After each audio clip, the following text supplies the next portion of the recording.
Hello, everybody, and welcome to 3 Points of Light. I am Mama D. Darlene, your hostess, and my co-host this evening is Brian-Clover. Say hey, Brian. Good day, everybody. Hope you're all keeping well. Now, Jennifer is not about at the moment. She got delayed in the traffic through the chat room. My guest tonight is, okay, let's get this, Kathrina Kasha Peterson. Yes? Yes, that's right. Okay. Now I heard about you through my very good friend Rashida, and when Rashida recommends somebody to me, it's high praise because I take her word. She doesn't just say, "Oh, check this person out." She's very, intense. So, and she spoke highly of you and what you did to help her. And you are a healer, and no, she's not hiding in the corner. You are a healer of something very new for me. So, if you would just tell everybody in the chat room a little bit about. Let's start with who you are from your childhood. Till now. Okay. From my childhood till now. That's a long. Only 2 hours. I lost time. Well, I just want to let you know that this lifetime feels like many lifetimes in one. Mm-hmm. So basically, I was born in Hawaii, and then I moved to the Philippines when I was a baby. I come from a bicultural parents. My mother's from the Philippines, and my father's from Scandinavia originally. And so I spent my basically first 12 years in the Philippines. And when I was very young, I believe when I was between 7 and 8 years old, my mother began to go through her dark night of the soul, her healing crisis, the healer's initiation. Mm-hmm. And I was with my mother. I'm the only daughter in my family, so I accompanied my mother a lot. So I remember we would go to different churches on pilgrimages in the Philippines. So for those that are not familiar, the Philippines is predominantly Catholic. Yet at the same time, it's also animistic. So I grew up both Catholic and animistic. Animistic? And animistic, meaning you honor the spirits in the trees and the unseen beings, very much like the Native Americans in the United States. Okay. So this was the original spirituality. Spiritual culture of the Philippines before Spain came in the 1400s to introduce Catholicism. However, Catholicism was very strong when I was growing up, so we would go to these big churches, and people would be doing novenas, which are prayers on the rosary, and be kneeling on their knees the whole length of the church to do prayers. And we would go to churches with the hair of the Virgin Mary, on a statue, and we'd go long lines and touch the hair behind. So very impressionable. I wanted to give you this experience. Mm-hmm. So as a little girl, it was very much imbued with a lot of mysticism already and mystery. So then my mother was going through all these different mystical experiences where she would have visitations from Mother Mary or Jesus Christ. And then when her father died when I was 8 years old, she began to heal people. So from the child's perspective, this was just a matter of fact. Mm-hmm. I didn't really have many beliefs like adults, or this was something that was part of my culture and my family. So basically, when my mother started to heal, she would have dreams. Because we didn't have any telephone, this was before the internet, she would have dreams of particular people that would come the next day and just show up. And her dreams she would be told on how to actually help them. And so the next morning, there would be a long line of people waiting outside our door to be healed by my mother. And she would invite them into our living room, and I would sit on the stairs and be part of it. So again, all these impressions just kept coming, and this was just something that was natural for me. So that was how my childhood was, in terms of this aspect of the healing. And I was also very much inspired, and also the people that were closest to me were very spiritual people that have really, what I mean is not just like drawn spirituality, but very open with their spiritual relationship with God through prayer. So for me, religion and spirituality came together. They're not something separated from each other. If that makes sense. Yeah, it does. It does, because sometimes it's different. Like for me, I never knew about spirituality. It was religion. And then I just sort of left it go because I couldn't follow their lines, their paths. I was a bit of a rebel. So yeah, I understand the difference. Yeah. Yeah, and also for me, I went to Catholic school, and yet I remember getting into trouble with some of the things I would say as a young child. Like I would say, I would be asked to go to confession to the priest, and I would say, as a young child, I would say, why do I need to go to confession to a priest when I can talk directly with God? So, that was, they didn't know what to do with me in that. And I would also say, well, heaven and hell are not after death, it's happening right now. So I just would say things that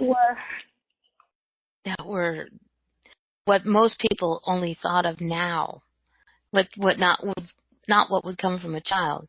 So no, exactly. So basically, growing up, I felt like very deep, like God was my friend. That was very, very clear for me that God was my friend, is my friend. And because I had a very deep personal relationship. But it wasn't just like God being somewhere out there with a beard. But I had a very strong connection with the plants and the flowers. It's always been the nature for me has always spoken as some very deep, personal, intimate friend in my life. Mm-hmm. So it wasn't just that spirituality had to be within a particular religion or particular form, but the formless spoke very deeply to me, and even today and all my life it has been so. So the mystical component has just been very natural. And I've also cultivated it in my life by later in my life, I spent my 20s living a monastic life in Asia. So I cultivated it that way as well. So I'm jumping around a little bit in terms of my history. So, I went through where, when we grew up with our parents being so different things, we can either want to be like them or we want to do the complete opposite. So even though I grew up with my mother being a healer, I didn't want to be a healer until much later when I realized that was actually my vocation too. So if you didn't want to be a healer when you were a child, what did you want to be?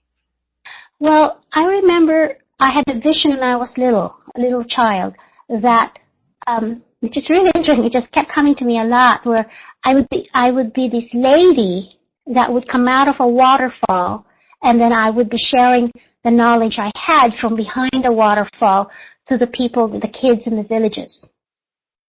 And that was just a vision that kept coming to me as a child. Mm-hmm. So there was a teaching, there was a knowledge that needed to be passed on. And that was very clear for me that I came to teach something. But I wasn't quite sure yet what that was. And of course that kept unfolding, and still does. And what I find is that there's certain knowledge fractions that I have access to that's relevant for the times. And that's when I begin to talk about those things and people are actually open to it. Wow. See, even like I said, start from when you were a child, and most people go, "Oh, I didn't have much." But I read, bits of the bios that you gave me in the different spots, and I was like, "You had an interesting childhood compared to what myself had, and a few other people that I know. Interesting, And it's funny how you saw what your mother. It's like people go, oh, well, because your mother was a healer, or your mother, or your family was into the mystics, into the healing, that would be something that you would want to go into automatically. But it's not. It's like everything else. Just because your father's a lawyer doesn't mean you want to be a lawyer. Just because your mom's a healer didn't mean you wanted to be a healer. You wanted to go. But eventually, thankfully for Rashida and a whole bunch of other people, you came back to it. So. Well, it was very interesting because what was very clear for me was that even though my mother was a healer and she gave so many gifts to the world, I felt that she also suffered a lot. Mm-hmm. And so as a little girl, I remember saying, well, I want to know what it is to be not suffering. I want to know what wisdom is. I don't want to just love, I also want to know what wisdom is. That goes beyond the suffering. And that was, I think, one of the reasons I actually was drawn to Buddhist practice, because it focuses on that around, equanimity. And so basically, so I grew up in the Philippines, and then I moved to the States when I was 12, and then I grew up in the desert. So basically, I went from the tropics to the desert. So where in the States did you move to? The Mojave Desert in Southern California. That is the desert. It's the desert. And it was very fascinating because I used to take very long walks by myself in the desert. And I think, the contemplative aspect was so strong already. And it also, when you're in the desert, as you know, especially during sunset and sunrise, the nuance of the colors is just very apparent. And so it draws in those parts of myself in the skill of differentiating between subtleties. And so when I left my teenage years to study in the university, I was very much interested in culture. So I studied anthropology. I studied third world studies and anthropology. And I remember being in the university, and they would talk about shamans and healers and, and I would say, why am I studying this? This is what I grew up with already. Yeah. Yeah, so it was very fascinating, We don't always think that, it's going to come back around, but it did. It did. And then I went to my third year when I was 20 years old. I studied abroad in Kenya for 1 year. And so again, so one of the things that really struck me, I remember, so basically, I came from the Philippines where it was a sea of brown people. Then I came to California, which is at that time, especially in the desert, was basically a sea of white people.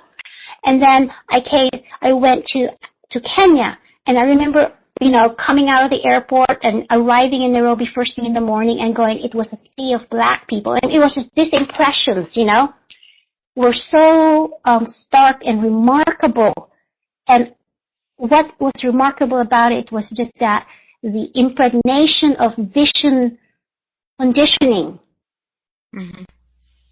on myself. So we're just talking literally on the form meeting the eye in terms of the color of our skin, and how do we then navigate in our world, our beliefs and our behaviors, our likes and dislikes based on that.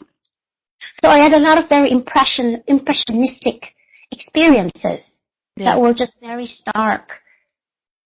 Well, you did a lot of traveling and learning through different colors.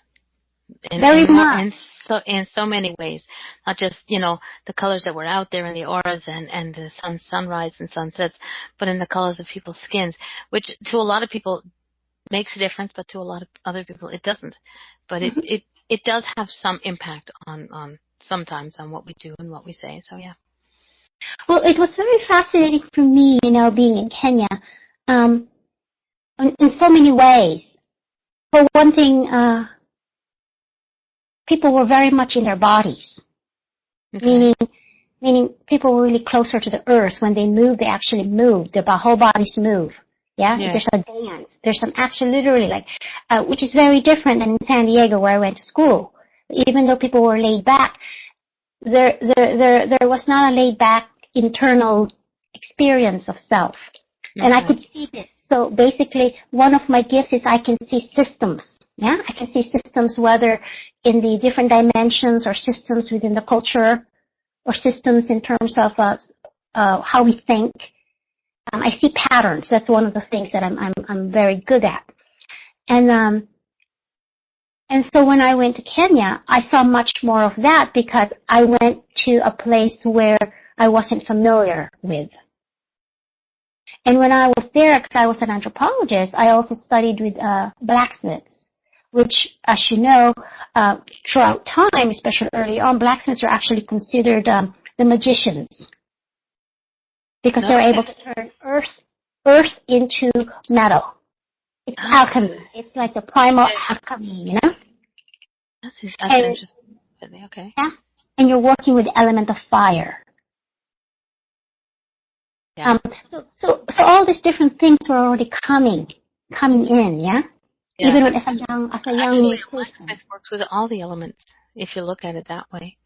The Mm-hmm. water, the fire to heat, to shape the metal, shape the earth, which is what earth, and then the water to cool it down, and the air to heat it up. Exactly. So he works with all formats. Hey, I like that one. Okay. And then the alchemy, yeah, the transformation. And it's not just because you're a blacksmith, it's not like you do it everywhere. There's a place where you're a forge, and there's, there are rules. Women were not supposed to be allowed in this, but because I had a special place, I was allowed. I was invited into it. The bellow is made of the belly of a goat.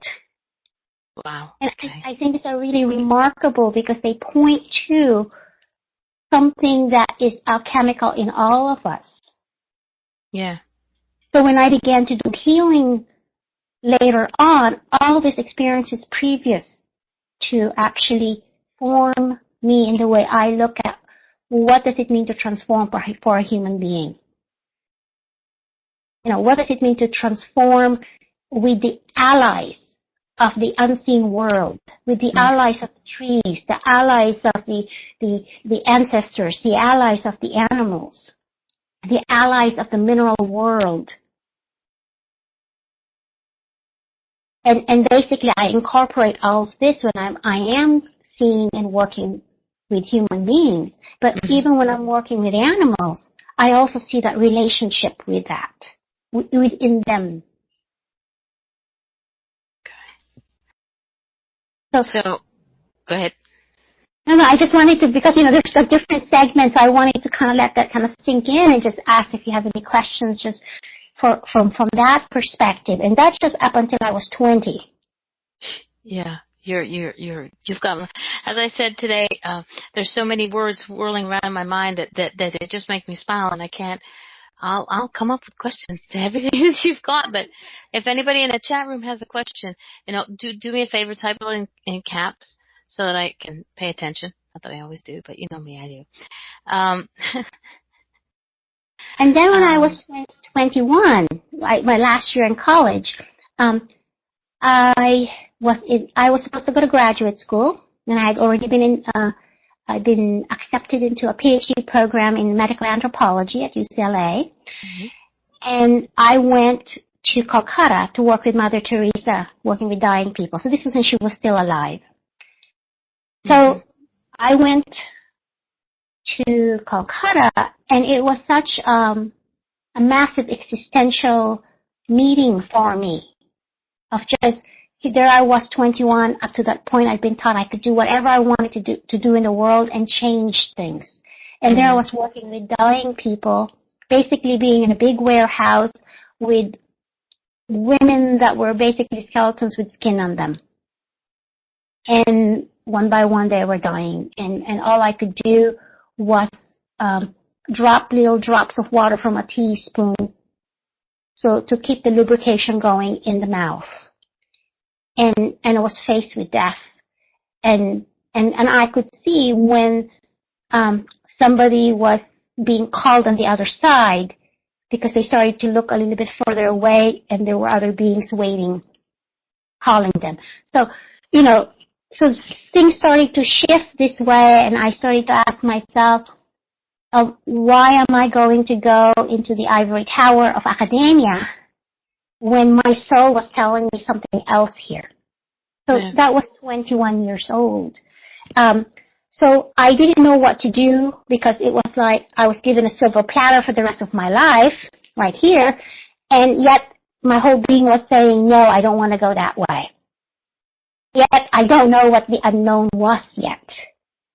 So I traveled and I hitchhiked across northern Kashmir, across the Himalayas. I hitchhiked on the back of a truck.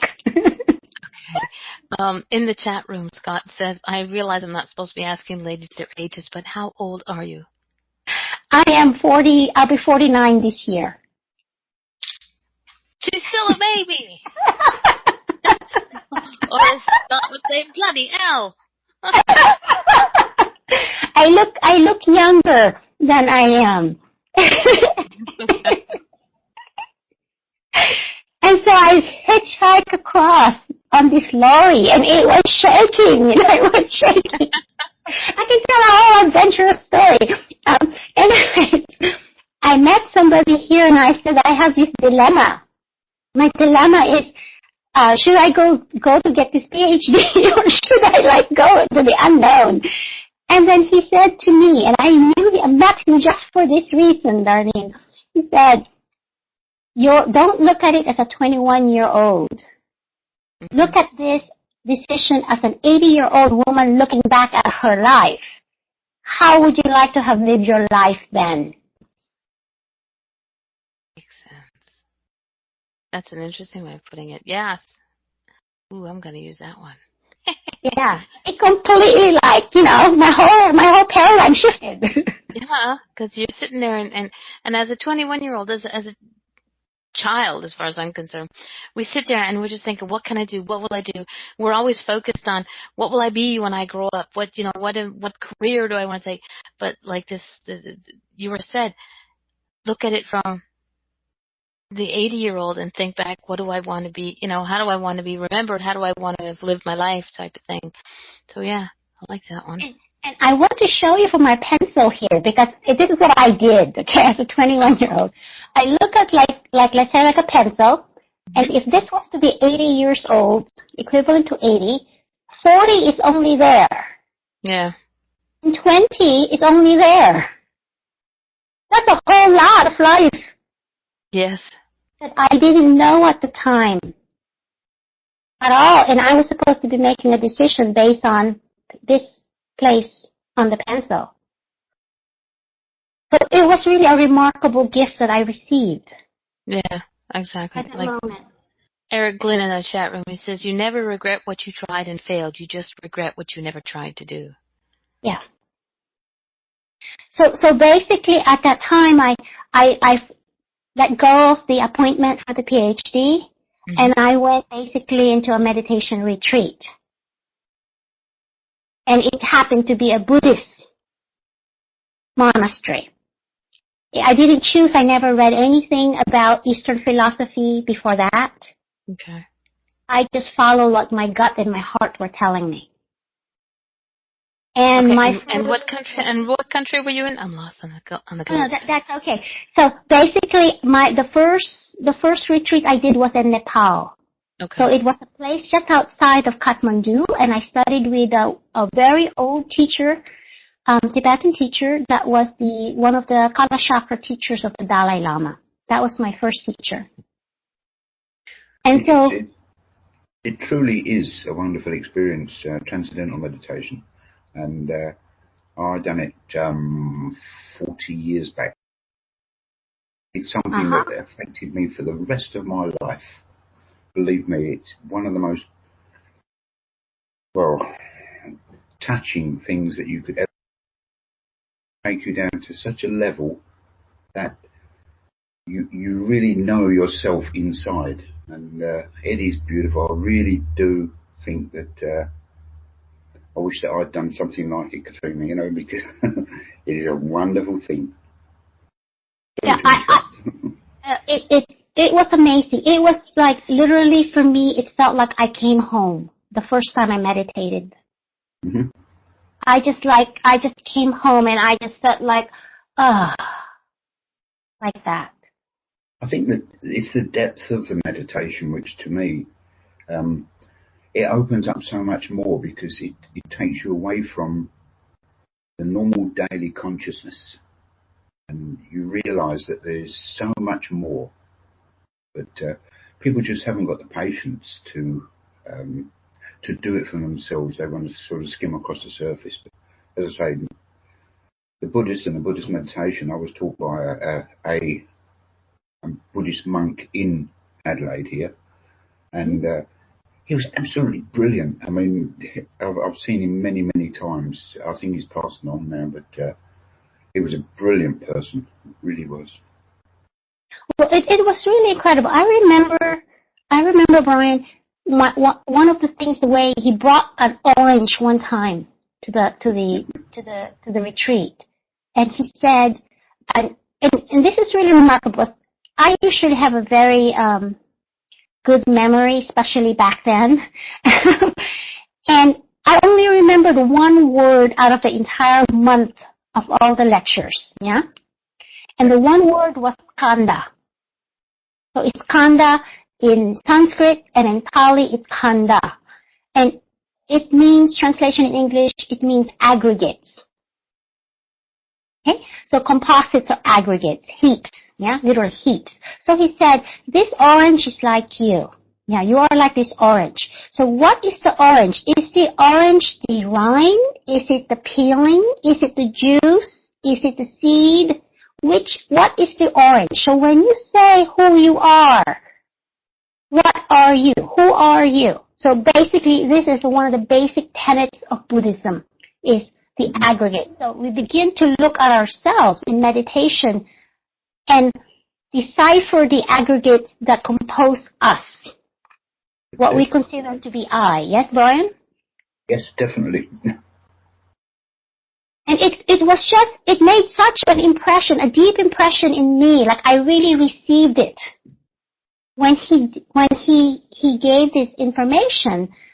And so I just began to deepen and cultivate, because, you know, it was an allowing and a surrendering as things were opening, because when things open, sometimes it's really grand and exciting and beautiful, and sometimes they open so much that it actually questions our identities, that then it can become scary too, no? And also, I found personally that it opens up your mind to many different things. As this guy said to me, you know, it's not a matter of just listening and believing in what you're hearing. It's more a matter of living that particular thing. I think this is the most prominent thing. The fact that you can do so much with your mind when you're down at your level, that he called it. It was more a matter of, you know, it's what you think, it's what you put into your mind, it's what you live in your mind, and that is something that people don't seem to realise. You know, there's so much depth there that you become. First of all, it's quite a frightening experience, because the first time I ever went to the Buddhist level, you cannot feel your body. You do not know your body even exists. And your mind is just floating. And people don't tend to even want to go there. You know, they want something that's a now thing. And as he said, now doesn't exist because it's already gone. You've got to do what you want for the rest of your life, Sorry, carry on. It's true. There is the now, but sometimes the now that is the now is not really what we think the now is, and we have to be prepared to allow the nowness to really emerge instead of just our ideas about the nowness. Yes, that's it. Oh, it's been such a beautiful, beautiful existence. I'll be quite honest. I do not ever. Since then, I've not hurt. I've not hated. I've not got angered. It's something that you can sort of float through life, and you look at others, and to be honest, some of the things that I do, and I can pick up from others that they're hurt and the things that are happening to them. And if I basically go back to it, it all began with this one guy who was so impressionable, and I learned. Well, it's interesting too, Brian, that I think for me, at that age especially, the coming home to the oneness was not new for me, because I've had that very much in my early life. Mm-hmm. But what was new for me was I was able to touch my emotions for the first time in that retreat. That for me was more remarkable. And so here's a story that's, I think, will, the viewers might actually really resonate with in their own lives. Okay? Yeah. My brother had died 3 years before that. So I was 20, I just turned 22. My brother died when I was 19. And my brother killed himself. Okay? And it took me going to that my first retreat, to cry my tears of grief for my brother. And this is very important, because I knew that this meditation was leading me to places in myself I didn't know. So not just in a metaphysical sense, but in terms of entering my wholeness, including my emotional life, my emotional being, and not rejecting those places that hurt. That was very, very essential for me as inclusive of the meditative experience.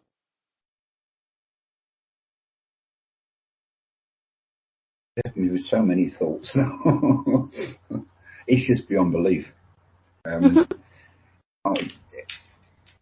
sort of things that I found is that there's so many paths when you get into meditation that you can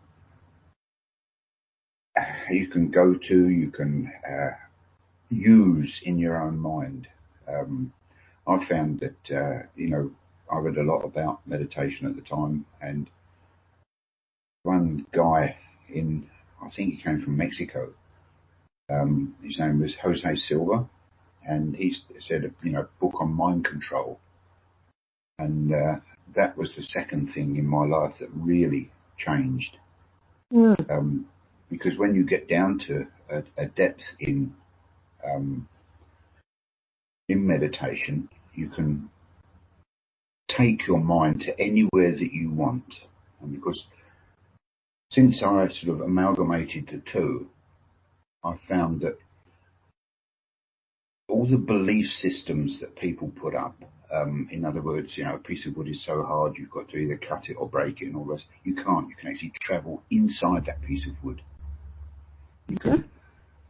The same with fruit. I thought you were going to say the same thing, but you can actually go inside a piece of fruit and check out all of the existence of it, all the smells and the touches and the kernel and the nuts and the pips and everything else in fruit, and so beyond belief. But since I've done that, I found that remote viewing to me is a second nature. You can go anywhere at all, and I have done right across the world. And it's such a difference in the mind, and one thinks to oneself that what else is there? What else should I be doing? What else could I have been doing? And it has so many earthly mysteries to me, and I think this is one thing. I mean, people say to me, I sit here for hours on end, meditating, and they say, well, don't you get bored? No, I don't. Boredom is something of a loose mind, and you control your mind, and that is what the Buddhists taught me. Mm-hmm. That's what you do. It's mind control. So, anyway, sorry, I didn't mean to lecture. No. It's okay. If you get too much chatty, I'll kick you out the room and hush you up. Don't worry about it. I love you, Mama. Kathrina and I have a cold, and she sits there and starts going. That's when I kick you up out. Wait a minute, that's my face. There was a question in the chat room. So, how did you get into singing to Bones from all these experiences? Okay, so we'll lead up to that. Rashida knows a little bit more than everybody else in the chat room, so we're going to lead up to that question, Chuck. Good question, Rashida. So basically, I was already a healer. I was practicing already as a healer for my profession, and then some friends of mine said, there's this woman who sings to the Bones. And something just went like this in me, inside. So I went to train with her. Her name's Elizabeth Westerman, she's from Germany. So I went to train with her. And the interesting thing was, I don't know, I think there were like maybe 9 or 10 or 11 of us in that group. And we were in a little, less than a circle, kind of like a 3/4 circle. And everybody in there started to say, oh, this is, at the beginning, we didn't know each other. This is something we've already done in Atlantis before. That was like the first thing, And I said to myself, I'm sorry, I'm not from Atlantis, but I'm from Lemuria. And I knew nothing about any of this stuff. Typical woman, you have to be different. And it was really interesting because this is very fascinating for me that it's very clear for me that Atlantis is very different than Lemuria. It was just very, very clear at that instant, and also when I revisited it at different times. So anyway, this group was a pretty close group, and we did our training, and something else kept opening for me. And what was opening for me was this was something I have done for a long, long, long time. Before this training, this was a remembrance for me. So it was, in this lifetime, it was coming in this form through this training, but it was something way beyond. So, we had to work on people from the outside during this training, not just on each other. So one of the women that came, which I actually have a video of, I don't have it with me now, but she was an elder from the Philippines who came, who could not walk, who needed assistance of several people to help her. But when my mother told her that I'm doing this training and I was looking for somebody who wants to receive it, they took her out of the hospital and brought her to me to give the session to her. Okay? And there was something very remarkable about this because I remember very vividly her being sat down on the chair by the different people and just looking her in the eyes and putting my hands just on her. Okay? This is before I even sang the codes. And there was just this electricity that happened, and it was very important that she was an elder, a Filipina elder as well, because this was part of my lineage. Yeah. And I just felt like, even as I talk now, I can feel my hair and my skin coming up.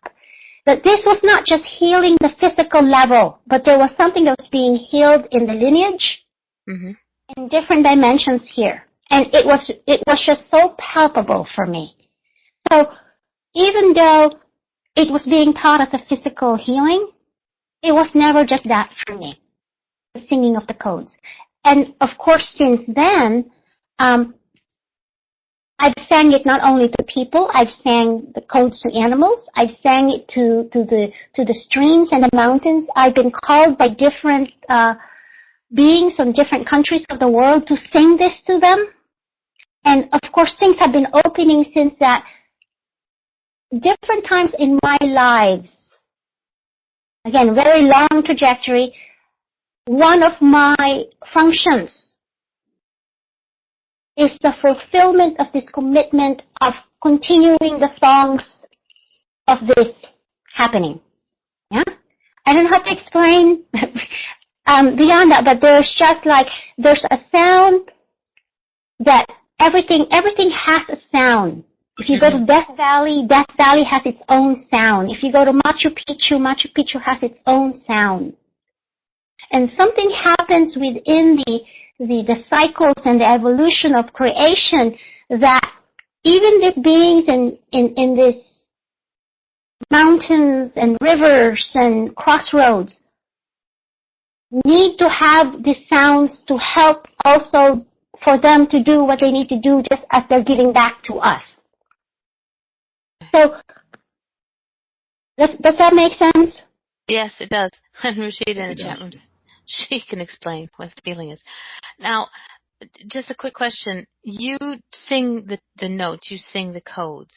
How does your singing differentiate, or is it the same as people who do the crystal bowls?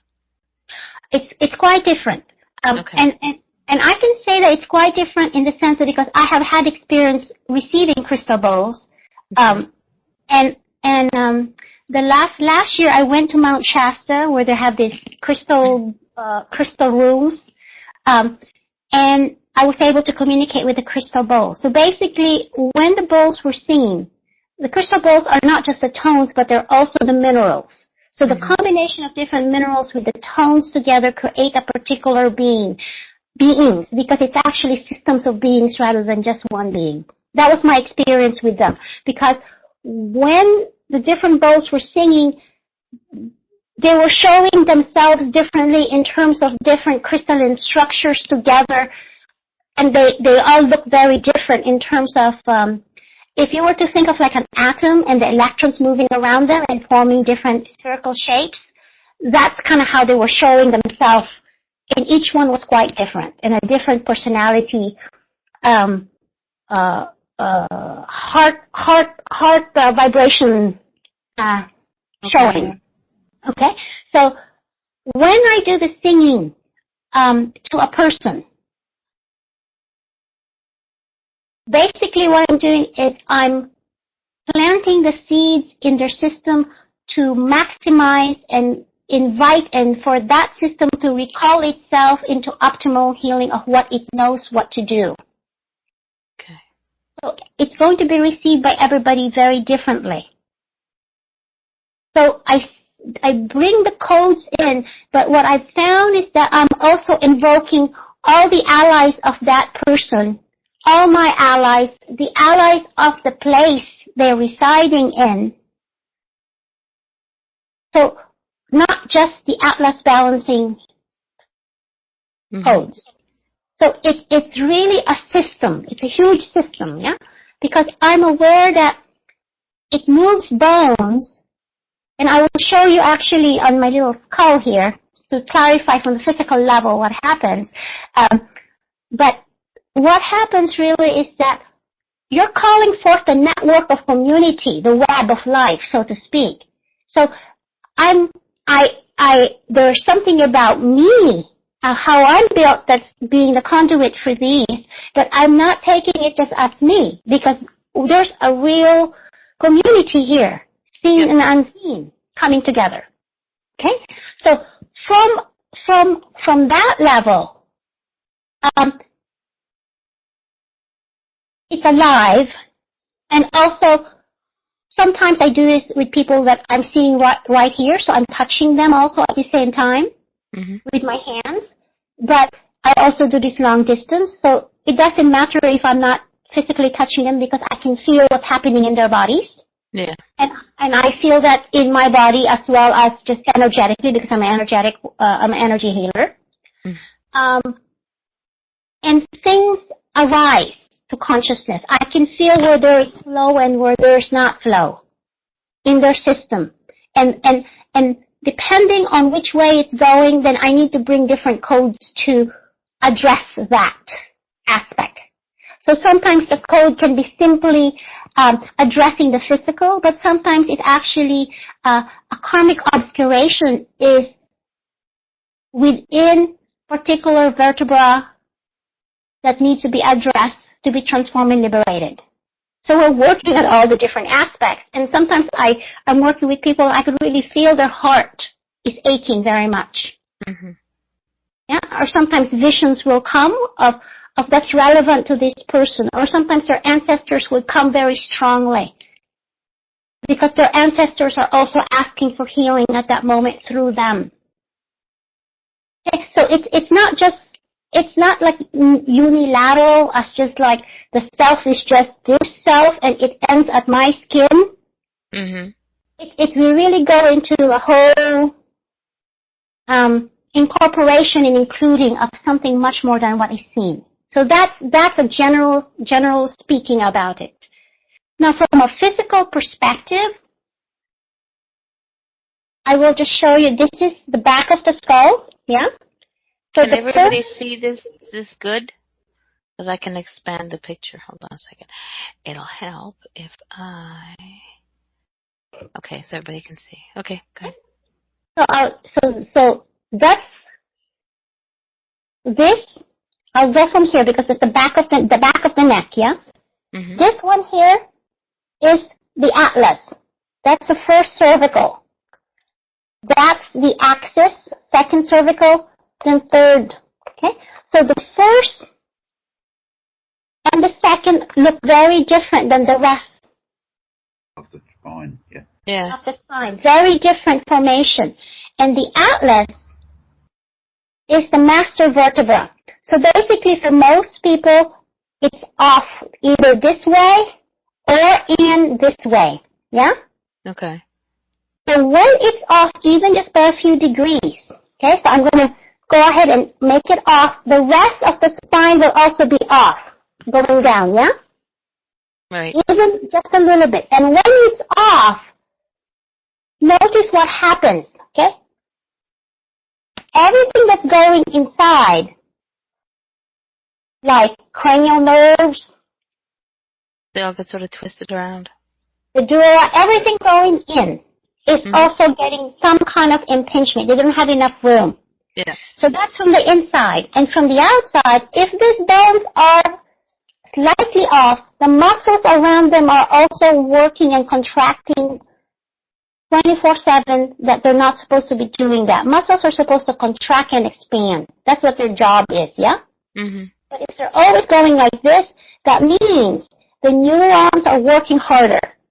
It means energy that needs to be going someplace else is getting used up this way. Okay.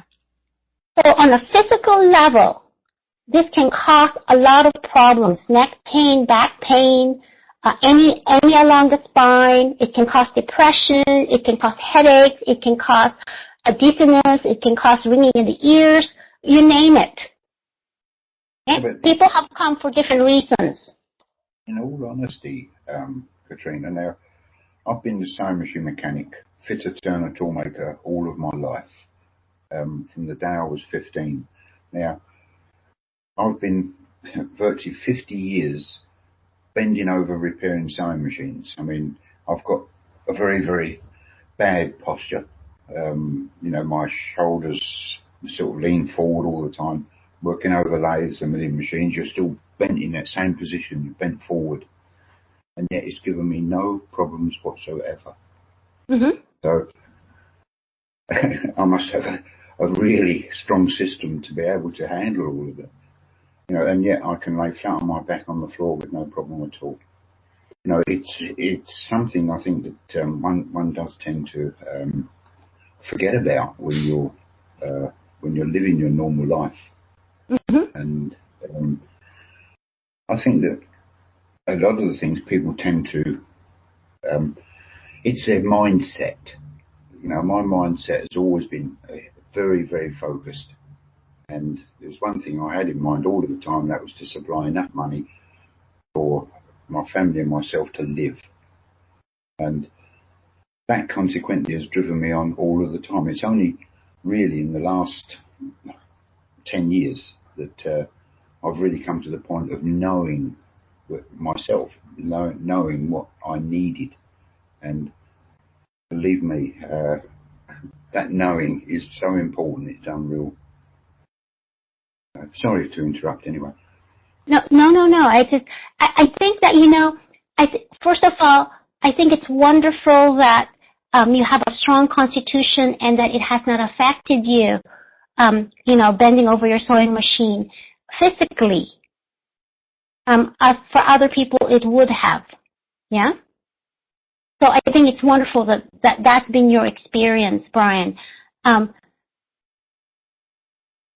The physicality is just one aspect of why people get sick also. There's many different reasons why people have pain, especially chronic pain, which is a whole new topic, of course, right there too. Well, I know about pain, believe me. I changed a rear axle in the car. I'm 6 months ago. Okay. Oh, I'm sorry. Pulled my sciatic nerve, and since then there's been a lot of pain, but it's all controllable. I live quite well with it. I don't think it'll ever go back into its position, you know, due to my age. But I still enjoy life every day without any problem at all, and I don't have pain. So how much better can you get? Well, that's wonderful. That's wonderful, because I know that for people that actually have pain and live with it every day, it's very difficult. It affects every aspect of their lives. So it does. I really I feel for people that's part of their lives. So, and yeah. Okay, I'm going to interrupt you here for a second, give you time to take a little deep breath. It seems we're having some problems in the chat room. So if anybody cannot get in or cannot hear me, or can't interact in the chat room, message me on Facebook if you have a question. I will put it to Kathrina here. And but if you seem to be popping in and out, don't worry. I'm not going anywhere. I haven't booted anybody, Brian. Yeah. Now, living with pain, I know my co-host, the other co-host who's not here, Jennifer's journey, she has a lot of pain and discomfort. Hers is in the sciatic nerve, as well as a bunch of other things. So I kind of sort of wish that she'd have been here, because this would have been an interesting topic for her to learn. And she would have had a whole lot of questions on the physicality of pain.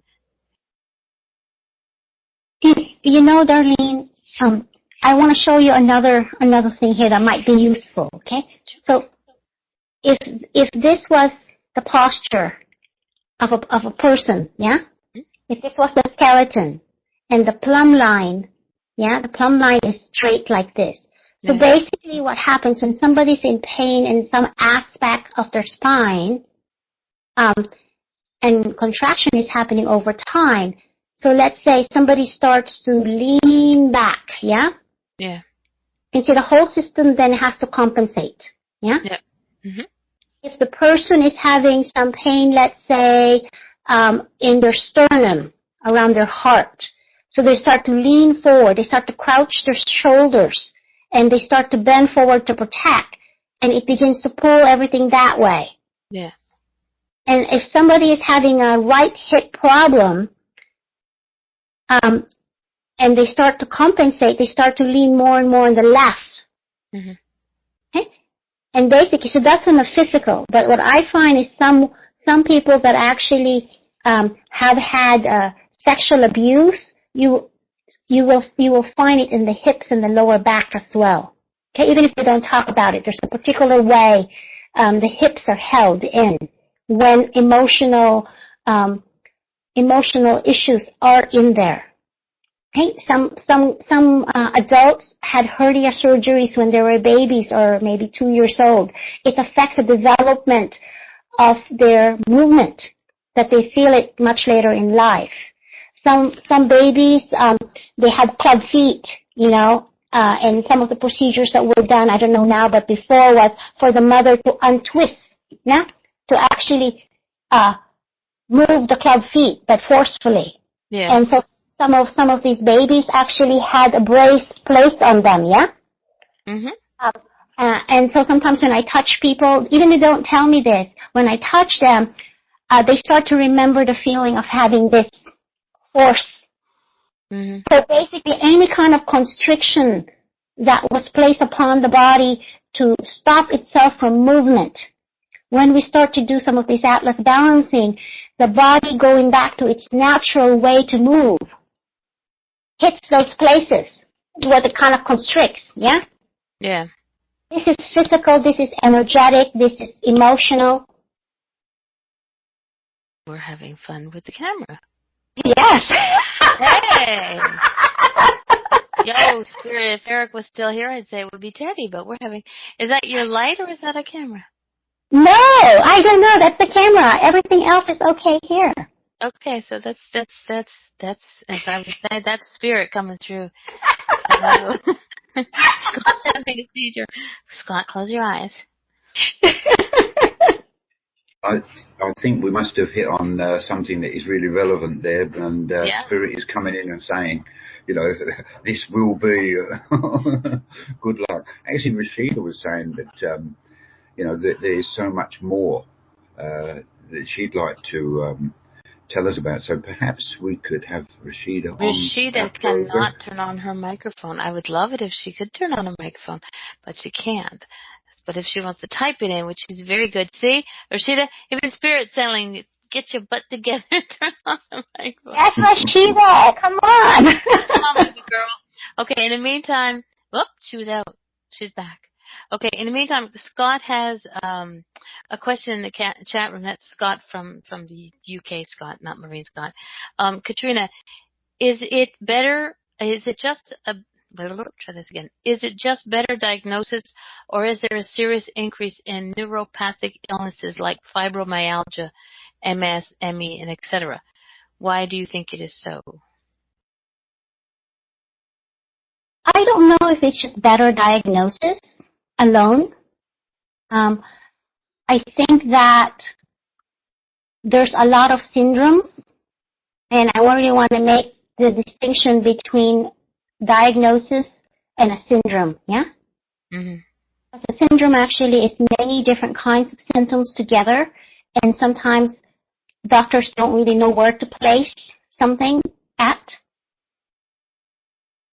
So when we begin to work with syndromes, meaning here I'm putting it in terms of a lot of different symptoms, then we have to go out of the model of cause and effect pathological model. There's a virus, therefore this is what it does. Okay? We have to look at the system, the big system. So when we're looking at environmental illness, fibromyalgia, CFS, and chronic fatigue syndrome, we're looking at the amount of toxins that are in our water. Okay? So basically, water would be the fluoride that's put in our drinking water, the toxins that are in our food, toxins that are in the smells that's around us, in our cleaners, in the clothes that we buy. We have to look at what's being placed in the air. Like I know for myself, when I drive down the Central Valley of California where the orchards are, I start to itch because of the pesticide that's just used. Okay? So we're looking at so many different components, and then we're also looking at the other aspect now that we have more and more use of electromagnetic frequencies of different wavelengths, which are actually not very healthy for a human system.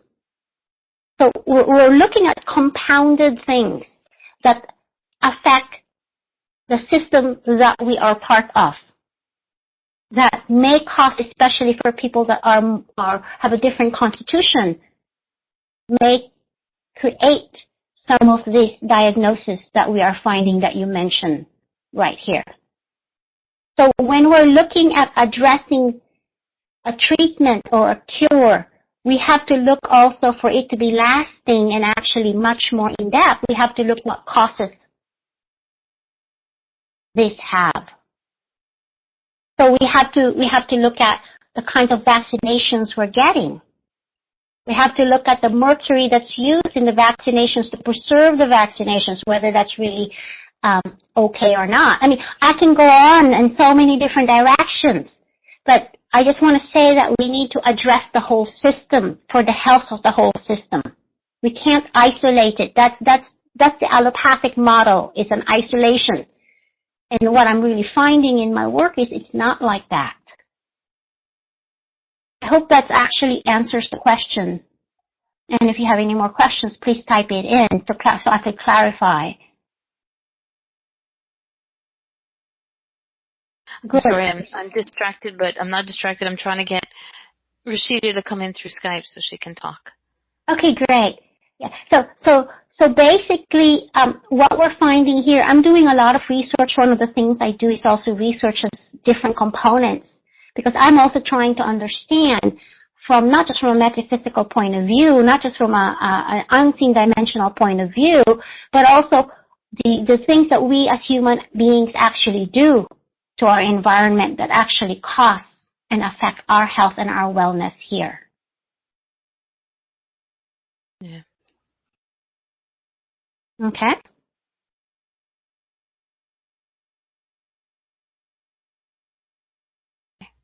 Sorry, Tony. That's fine. So, but I can speak a little bit more about some aspects of this, Darlene, as you're getting Rashida connected. Okay. So one of the things I have also found, okay, I do different kinds of work with people. So one work I do with people is that I love also. You know, when they're with me, I actually put my hand. It's called neurovascular integration. I put my hands to support them at different places in their bodies.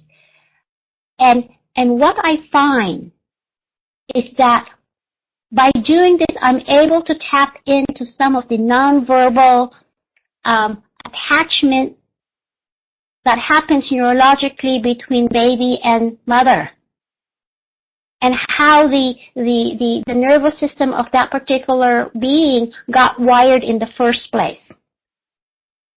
So by touching people at the different places from a place neurologically where I'm not having any agenda, where my system is in a place that's very calm.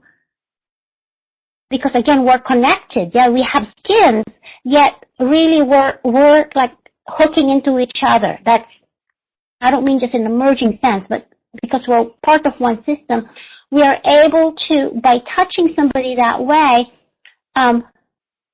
whether it's physically or not, yeah, because for me, the space, it doesn't matter so much. There's a way that one system gets to learn from the other system. We call it resonance, you know. We call it being seen. We call it, wow, that echoes so deeply. You know, like I've heard that before, and you have heard it before because it's basically what the health of your system is. So when we look at it this way, who we are vibrationally, how we're vibrating affects the vibration of another being. That in itself really creates a big impact in all of us, because if we want to create a vibration of a community or a group or a pod or a circle, however big, or a couple, it's doable. I really want to encourage you, because for me, it's like you and I and others can do this. We just have to attune to this place that's in us inherently. You know, if it's easier to do it when you're by the sea, if it's easier to do when you're by the forest, then bring your loved ones, even just one at a time, and begin to share and commune together in that place of a bigger kind of vibrational wave rather than this kind of wave. Yeah? So it's something that we can look at ourselves as a physical being, like a muscular being. We could look at ourselves as a bone being. we can experience ourselves as an emotional being. We can experience ourselves in a vibrational way. We can experience ourselves as a fluid body because we're actually almost like 90% water or something like that. So when we are in a place of safety, meaning there's not an impingement, there's not an impingement on the system. So an impingement could be a trauma, let's say. It could be a physical trauma like a car accident. It could be an emotional trauma. That's also, basically a trauma is, especially when it comes to emotional trauma, it has to do with there's a situation that happened that at that moment our own resources were not able to integrate it. So it becomes a trauma. But it doesn't mean that for the rest of our life it's a trauma. It just means that it got stuck. If you think of like water flowing, a river flowing, and the water got stuck in an eddy on the corner, okay, that's what becomes trauma. It's not able to move through. Okay, so you allow this to move through. Allow it to move through. Whether it's physical, it's emotional, it's spiritual, it's mental. And we can use many different ways to do it. Singing is one way to do it. But that sound, one can work with light as well. Where we bring, because we're light beings, so we bring different frequencies of light to help the structure come back to integration and wholeness, because it's whole. The structure wants to be whole. I'm going to stop there because I want to make sure that, we're having a conversation. If you have any questions, because it's a lot of information. When I talk, I also transmit a lot energetically. Yes, you do. Everybody is I think so. I couldn't get Rashida back in through the thing, but maybe if she sees her little button where she says share the microphone, I guess she didn't dig. Yeah, as Scott says, we're awestruck. Here we go with that light again. Awesome. Ask questions, because I'm really very good at responding directly. So when I answer a question, I'm also responding to you energetically. Yeah. Okay. Two people in our chat room have, Nell, Native Earth Lady, and Scott's wife both have fibromyalgia. What would, I know every person is different, so no two, treatments will be the same. But in general, you start off with basically, I'm guessing, okay, if I'm wrong, just let me know. You start off with the first idea of, okay, this is what it is, and then as you go to each person, as you get into each person's energy field, you'll see what each one needs. Correct? Mm-hmm. Okay. So what each one needs and what one is available to receive. They're two different things. Because sometimes somebody's belief system is not ready to allow a particular kind of modality because of the belief system. Even though I've had experiences, I had somebody come in one time here, found me on the internet, and came to my door because she was living locally, and basically she opened the door and she said, I don't know anything about energy medicine, I don't believe in any of this stuff, but I look at the internet, your website came up, and I just felt like I had to come to see you. Okay? That was the beginning of the conversation. So she was open enough to overcome her belief system to be here. Okay?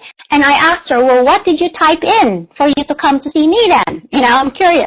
And she said xiphoid process. So basically, What did she say? She typed in what? Typhoid process. Okay. So typhoid process is a little part at the bottom of the sternum. It's a physical anatomical part. Okay. Okay. So basically, because part of what I do is I work with the typhoid process. But anyway, coming back to you, Darlene, is that it really depends what somebody is available for too. For her case, she was open enough to overcome her belief to come see me, and it helped her tremendously as well. So for somebody with fibromyalgia, like you're saying, I would ask the person what they're comfortable with, because I practice so many modalities. But with fibromyalgia, for sure, it's an inflammation, a systemic inflammation. Yeah. So somebody with fibromyalgia, I would work very differently in my approach. I mean, even just in the way I hold my energy towards them. Okay? Because anything can be inflammatory. So the point is not to activate the inflammatory response that kind of goes on, but to help that system feel that it's okay, it's safe. So, but it's not just in terms of my intervention, so to speak, but also really looking at what else is inflammatory in that person's life, whether it's relationships, whether it's diet, whether it's mold, whether it's EMF. So it's again, we're going systemically. Yes? Okay, I think Rashida's on. Oh, good. Hi. Yeah. There she is. I know that voice anywhere. Hey, Oh everybody, my this God, is my good friend it's been Rashida. hell trying to get into this room to talk. Okay, so everybody, how are you? Just for everybody's information, Rashida had a problem, and she found Kathrina, and the lights are still going crazy. And so Kathrina, Kathrina, you're in California, and Rashida is in Trinidad. So she did a treatment long distance for Rashida. So go for it, Rashida. Let everybody know. Hi, everyone. How is everyone doing tonight? I'm behaving. I'm definitely trying to behave, but she's it's all new to me. Brian. Good day, Rashida. How are you? I'm good. I'm much better since I met Kathrina, though. I can tell you that. Well, my story is very simple. I'm one that believes that chronic illness for me does not last over 3 days. So when I'm sick over 3 days, I tend to go to the core of what is happening to me, because I believe that the body talks to you last. After all the build-up of spiritual issues, mental issues, stress, your job, everything, the body is the last thing that takes the lashes, you would call it. And then it starts to talk to you that something is wrong. So you try to reverse that process by first trying to heal the physical self and then get to the core of exactly what is happening to you deeper inside. So basically, your body talks to you over a period of months and you tend not to take it on. So what happened to me was I started getting neck pain throughout my job, and I never used to take it on until one Sunday I got up and I couldn't really move my left arm at all. So I got really scared, and then, the processes of going to the doctor and everything else, and I will do that when it comes to physical state. So I went through all the medication and everything that the doctor told me, but within myself I knew that I had to do something else because this is not normal for me to be feeling. So one night I was up because I couldn't sleep in the night at all. For practically about 3 weeks, I was not sleeping. The only thing I could do was go on my phone and try to get my mind off of the pain as much as I can. So I started putting in what you call how to heal C6 vertebrae naturally. The first thing that came up was Kathrina's website. And I saw something in the description said Atlas balancing. Now, I've never heard that term before, and being a, energy worker myself, it obviously caught my attention. So I went in, and I saw her picture, and there was this man on this table, and his hand was up in the air, and she was just doing something, and for some reason, this thing that she was, this picture spoke to me. So I said, you know what, I'm going to go to other websites and stuff. So I started checking around the same Atlas balancing in different websites. But something just kept me going back to this woman, So I said, I'm the type of person that does do whatever I need to do, So I said, you know what, I'm going to write this woman. So I did. I wrote her and I told her what was happening to me and stuff. And strangely enough, she wrote me back within a couple hours, And she was very, descriptive of what she did. And I asked her, I said, when can I do this? And she gave me the dates and stuff. I said, so how exactly are you going to heal me, And basically she said, I'm going to put codes into you and your bones are going to move. And I was like in awe of this. And because I can't comprehend it in my mind, I'm like, this is the first that I'm hearing of something like this. So I'm definitely going to do this. So let's fast track to the actual, session that I had with Kathrina. I sat and she asked me if I had any questions. But before that, she had asked me to fill out these forms.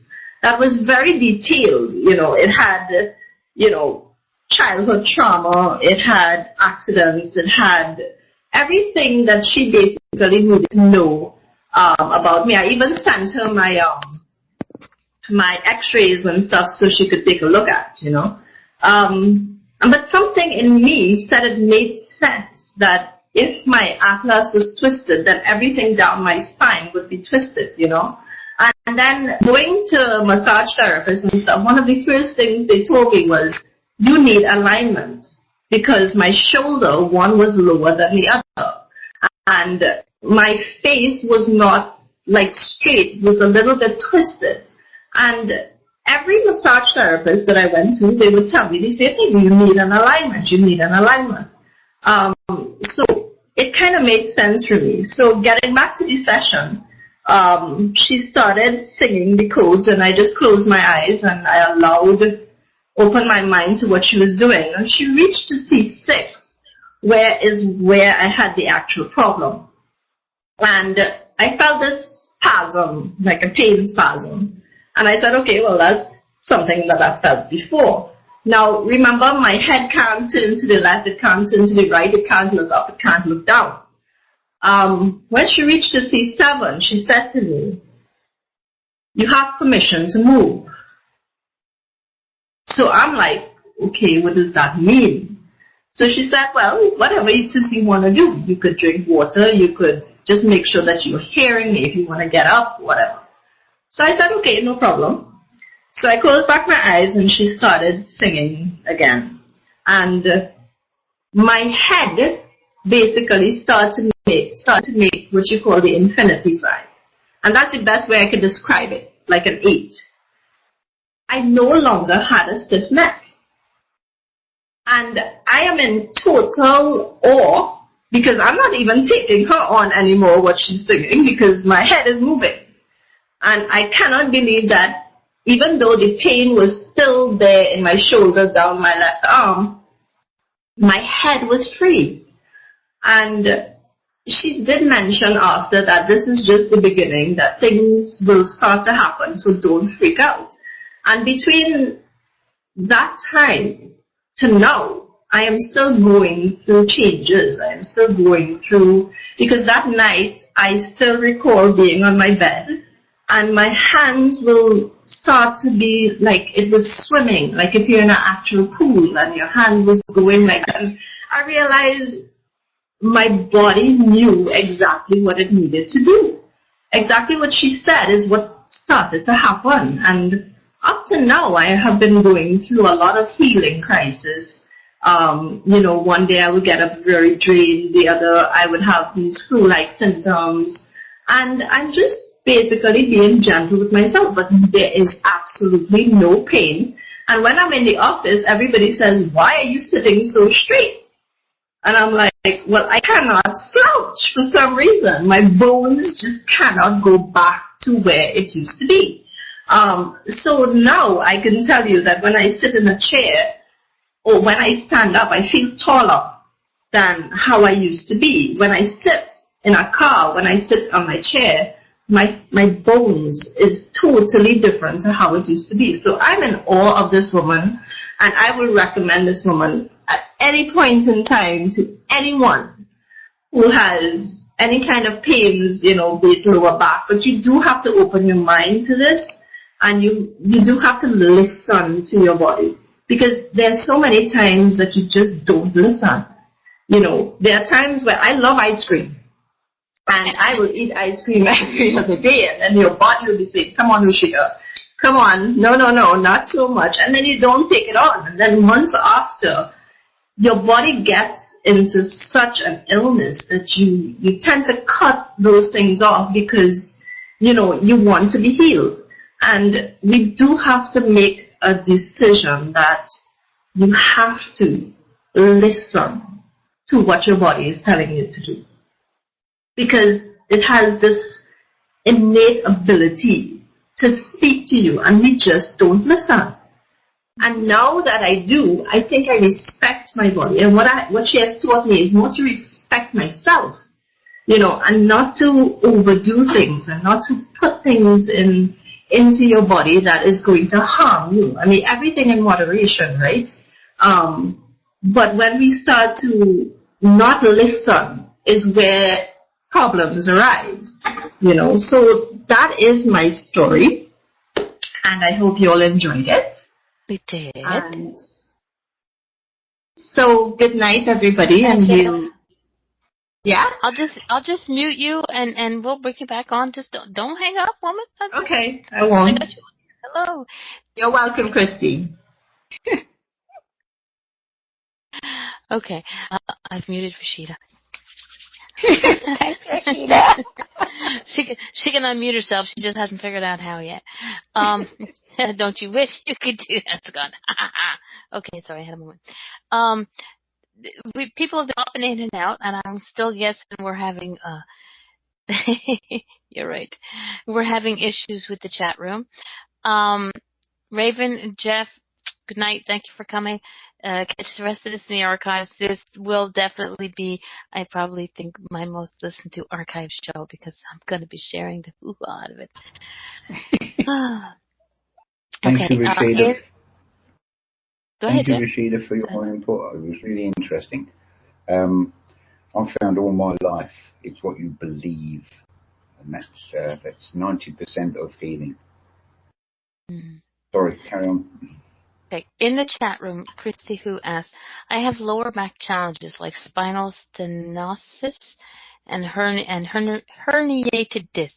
Sometimes I can walk around the block with no problems, and sometimes my left hip and knee goes wacky. I think part of it is alignment. If there's time, can this get better? If there is time, her question is, can this get better? I don't see why not. Simple. Yes. The answer is yes. Also, you have to understand that whenever somebody can have a herniated disc and not feel anything, but another person can have a herniated disc and really affect their lives. So basically, there are things that we could do in terms of healing modalities, and I highly, highly recommend to also look at the biomechanical ways one is moving in the world that another repertoire can be introduced to it. And I'm saying this in terms of, I'm also a Feldenkrais practitioner. So basically, when we're looking at it at the alignment this way, yeah, and when somebody gets very tired, Okay? If we're healthy, we're feeling really well, full of energy, but then we start to have a pain right here. Then we start to compensate and bend, yeah? I think most people can relate to this. We start to bend, but we keep pushing and pushing and pushing ourselves. So we don't even notice that we're already bending. So we're using a lot of energy and demanding our bodies to continue to go regardless. So we're not only doing this with a physical challenge, but if we keep doing high impact activities, one after the other, meaning if I already have lower back pain and I'm going to do 8 loads of laundry, then afterwards I'm going to pay all my bills, and then afterwards I'm going to go for a run, and afterwards I'm going to carry 10 bags of groceries up the flight of stairs. That's like a lot of high impact activity one after the other. So basically, if you know already that there are certain things that challenge you, there's a way to organize the life that you're alternating between high impact and low impact activity. It doesn't mean you don't do any of the stuff. It just means you have to organize it, shuffle it a little bit, so that you are able to maintain an alignment that actually is in congruence, and vice versa with what your demands are and needs of the body in your physical social life as well. Does that make sense to whoever asked the question as well? That's Christy. Christy? She said yes, thank you. Okay, great. Really, really important, because basically, especially when it comes to lower back pain, on a physical level, it's this, but on an emotional level, it has a lot to do with support, emotional support, grounding, survival issues. Yeah, if sitting too long makes it hurt, then put a timer, only sit for 10 or 20 minutes. And stand up and walk around a little bit. So alternate. So it means you follow more the rhythm that is required for you until you build enough of that pliability in the nervous system that it doesn't go into that place. And if you find that it hurts too much sitting because of something with the tailbone, then get a cushion that actually has a hole in the middle so the tailbone is not hitting. Okay? So if it hurts too much sitting on particular kinds of chairs in a car, make sure that it's not a bucket seat in your car. That tends to give people a lot of problems with lower back pains as well. So set up a timer to help you, to remind you of that. Okay. Yeah, Rashida says that she said she gets up every 30 minutes and walks around. Good.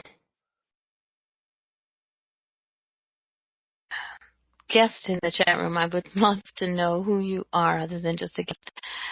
He wrote, emotional support, lower back. You read energetically?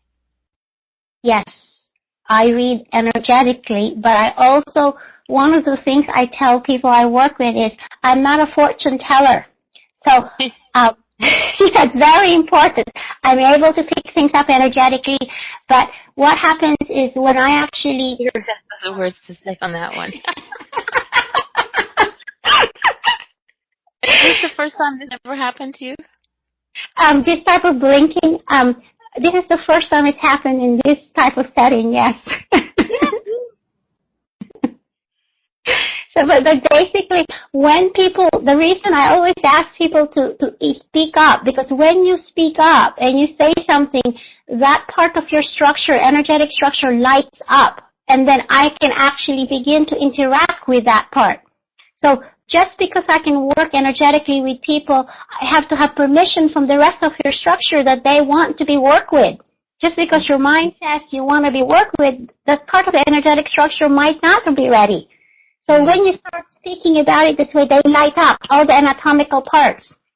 And I don't mean just your physical body. You have up to 30 feet all around you, and they're filled with subtle body anatomical parts that I actually work with on aligning them. So, just like you would do with the physical body. Yes, a lot of spirits hover because just like you and me, they also like to learn. They also like to hear, and they also like to support us. Okay. Nell in the chat room would also asked, what about if you need to lose weight? What about it? Can Atlas balancing help? Can what you do, the energy that you do, help with that? I don't know if Atlas balancing can directly help with losing weight. I am working with somebody right now who comes to me regularly to help her lose weight using another modality that we're doing. And part of really what we're looking at is what are the different ways that our unconscious beliefs that is maintaining the weight. And some of those, when we work energetically, we need to look at not just life patterns psychologically, but actual energetic. I want to show you some picture because it's going to be easier for you to relate this way, okay? So this is not an Atlas balancing, but it's actually it's called core individuation, which is a subtle body healing as well. So I'm going to can you see that okay? They're a little bit over. There you go. Okay. So basically the physical body is only 1/8 of the entire structure. So this work is taught by Desta Superman. There's a book called Your Sacred Anatomy. You can get that on Amazon. So basically, your physical body is only 1/8 of this entire structure. These are your layers, which is like the physical, the emotional, the primal, the mental, the cognitive, the spiritual, the etheric, the soul, all the way on the edge. Okay, so this is 30 feet each direction. So basically, all these different parts, this is just one of the systems. I work with different systems, okay? So in this system, basically, I go into the structure, which gets lit up. And your structure tells me what I need to do with it. So basically, sometimes in those layers, there are karmic wounds that get stuck in them. Sometimes there's life patterns. Sometimes there's death weapons. Sometimes there's frequencies and signatures from a surgery, from anesthesia, from many years ago. Sometimes there's a trauma of being with an alcoholic parent. Sometimes it's something else that had happened in a different lifetime, but it's still running your life somehow this lifetime. So there's in this particular system, instead of working with sound, I work with the light frequencies. Okay? But you actually speaking about what it is lights up that part of your structure, and the structure says to me, hey, I want to get work with here. I'm ready.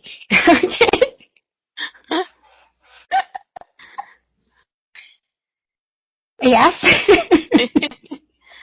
Scott says that the flashing is Morse code from your ancestors communicating. Well, it's a lot of communication happening. It's like so much, and not just from me, from you, all of you, because I'm actually feeling you guys. The energy is really strong. Oh, this room usually has high energy. Even if there's only 5 people in this room, it's always high energy, which I'm very pleased with. Yes, we know you're here. Of course, it's high energy with Rashida here. How can it not be? Okay. So I have put in a few times. Hold on a second. Let's get it again. Your website, the sites that you gave me. But everybody, the middle one is the Atlas Balancing. That's the one we've been talking about today mostly. But check them all out. Now, if somebody wants to book a session with you, excuse me, you had said that, well, Rashida said she had a list of things she had to fill in so that you could know where to go, where, what needed to be addressed. Because one thing, her neck and shoulder is one thing, but all the different things that led up to it. what happens if, like you said, you ask questions, you want people to be open because that opens up that area that needs to be dealt with, and it sort of gives the areas permission for you to work with it. What happens if the person doesn't understand what's going on with them? It doesn't matter if the person understands from the mind. What's more important is the intention of the person.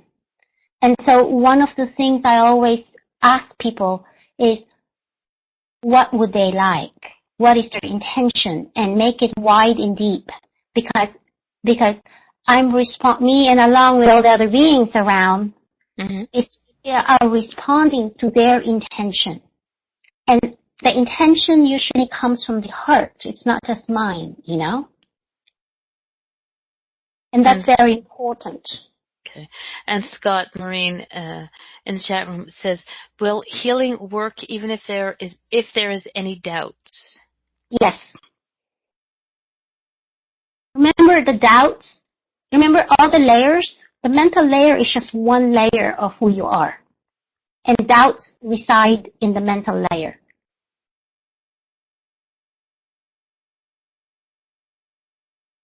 Night, Nell. Mm-hmm. She won't be chatting. Okay, Scott Stevenson, we're having a Scott conversation tonight.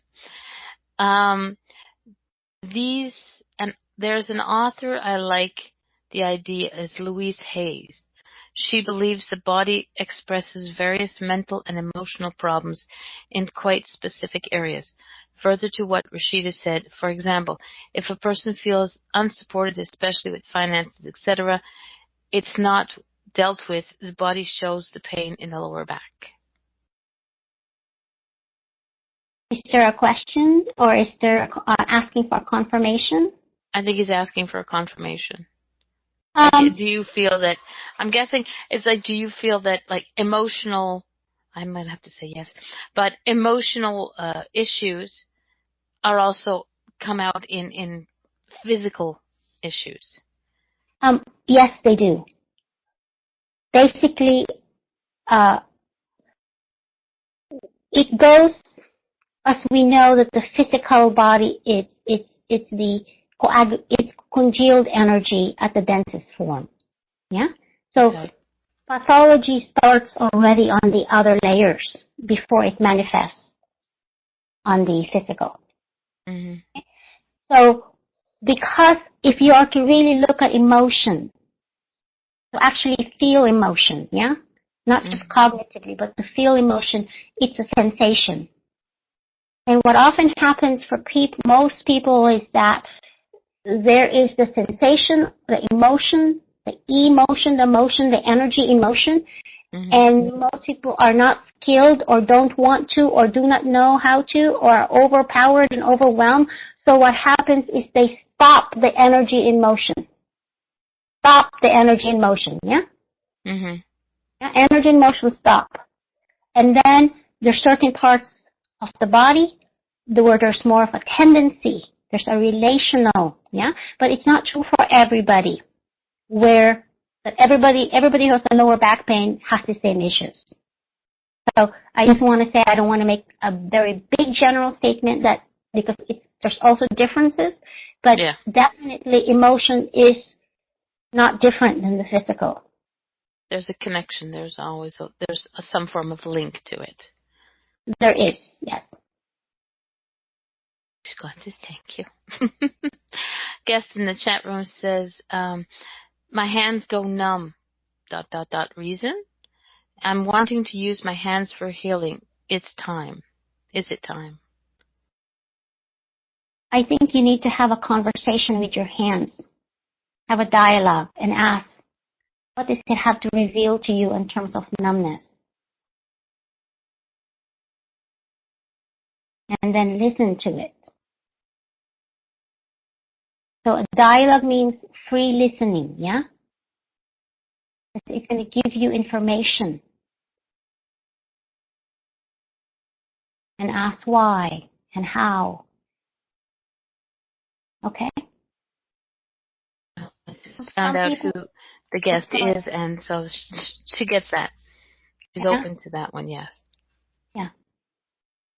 I will tell you a story a little bit. I was in Panama City, Panama, and I had called ahead of time to have a taxi pick me up at the airport. And as I was coming out, I shook the hand of the taxi driver who met me, and it's an hour to my hotel from the airport, and basically all he wanted to do was, as soon as we got in the taxi, he said, well, what do you do as an occupation? And I said, excuse me, why do you ask? He says, because when you shook my hand, I felt something. So basically, this is a man that had felt that his vocation, he came here to heal also, but had not been able to make a living healing. So, in this particular part-time of his life, he was actually driving a taxi, but he was just so elated to be able to express these desires and longings and be able to speak on this way that we're speaking right now. Mm-hmm. I think it's a belief system, isn't it? I've found this over and over and over again. If someone believes that they're sick, they become sick. I've always believed that I am fully healthy. I can do anything at all. So consequently, that's what my life has become. But that belief in your own mind is so strong. I mean, healing for me, as soon as I start thinking healing, my fingers start literally buzzing. And I have sent healing right across the world, no worries at all. It gets really to the point where you think, how much of even illnesses and such is mind-related. That is something that I've always believed in. Well, Brian, I'm a little bit cautious in. I don't agree with you. Mine is strong, and I don't think really that. When I think of mind, I really think of different aspects of mind. There's conscious and unconscious and subconscious, and there are all the other things we don't know yet. And sometimes I think in contemporary times, especially in New Age circles, that this logic is used, quote unquote, this belief is used, and mind is everything, and mind makes you sick, and therefore, if you're sick, there's something wrong with you. You're not able to, or if you can't heal yourself, there's something wrong with you. I think it's dangerous, this way of believing. So, I just find that if something works for you, that's great, but to apply that to everybody, it's dangerous. I just feel it's dangerous because I've actually met a lot of people in my life that have been met with this belief from other people, and it has not been very useful for them. In fact, the contrary. See, there's so much in the mind that people don't even think of these days. We haven't even come across.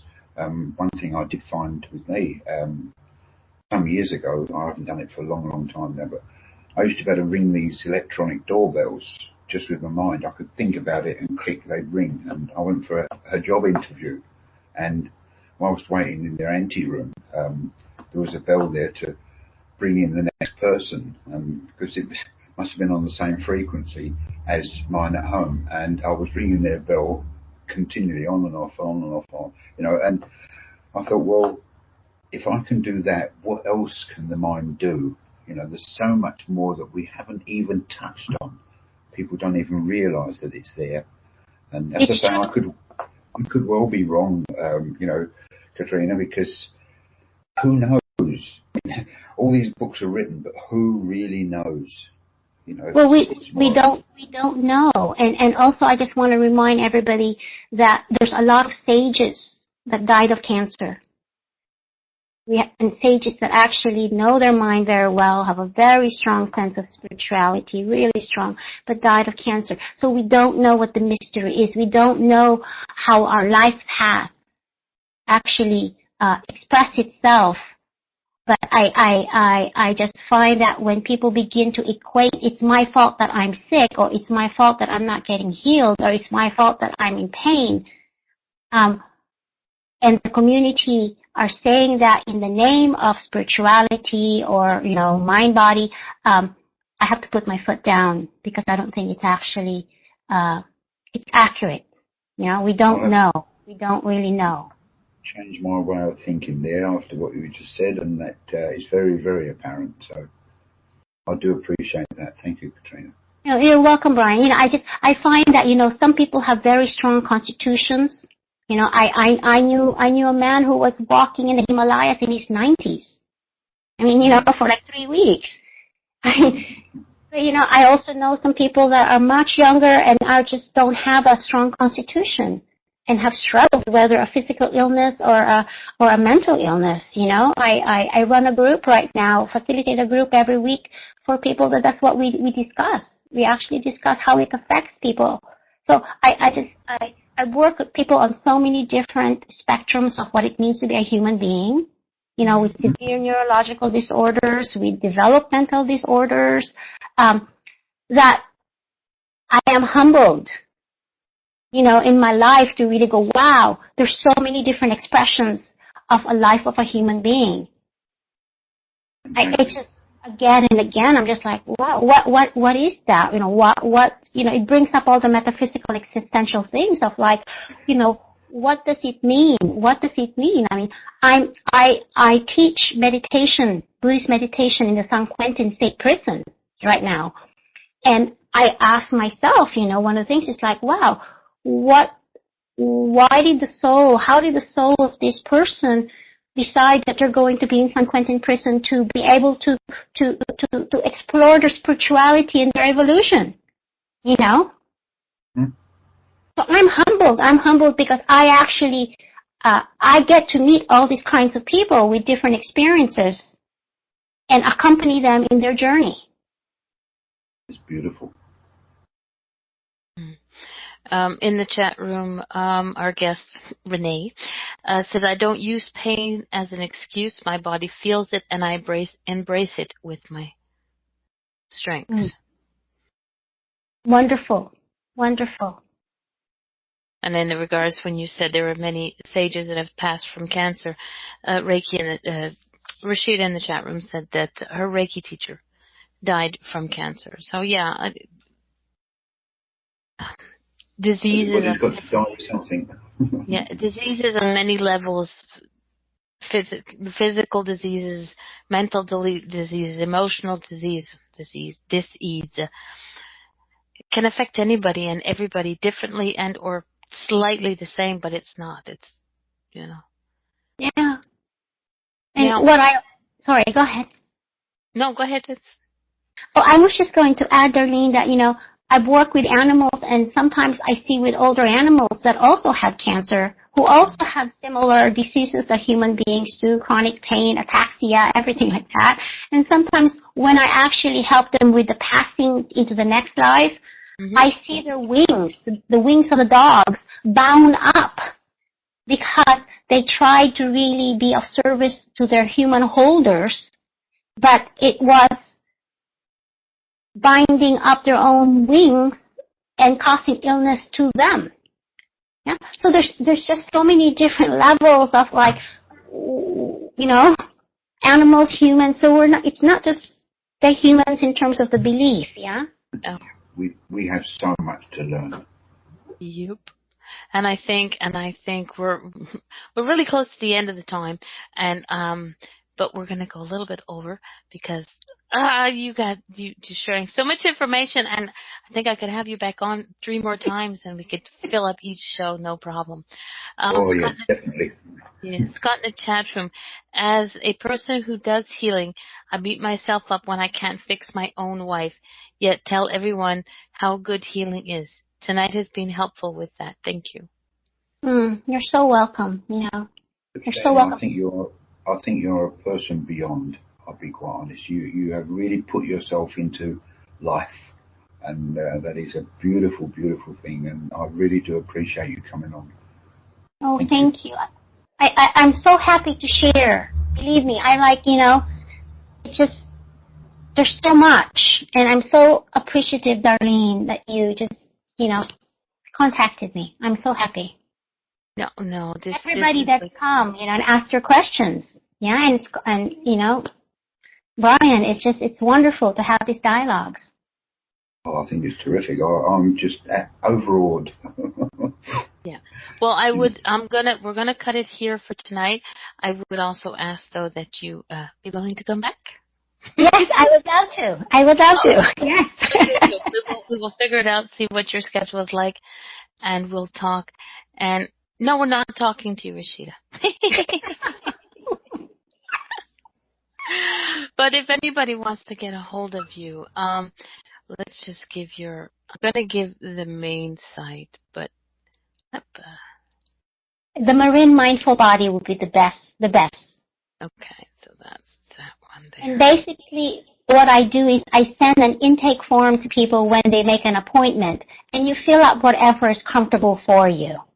Mm-hmm. Yeah, it's a way for me to connect energetically, to know some of the physio-psycho history of this lifetime that is activated for the person that they want to share.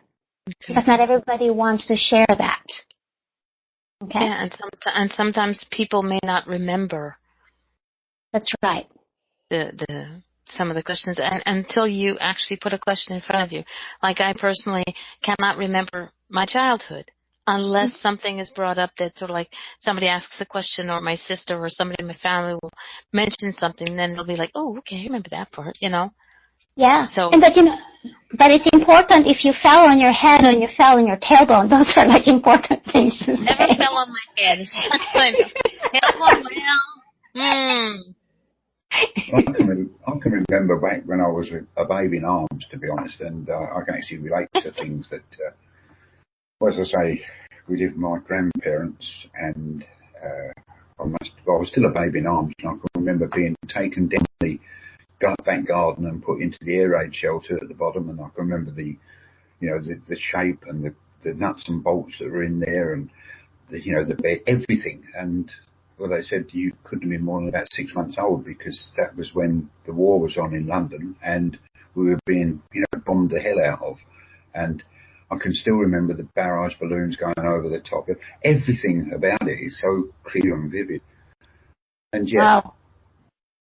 People say to me that they can't remember, even when they're 7 years old. And I think, oh my God, it's people's minds are so different.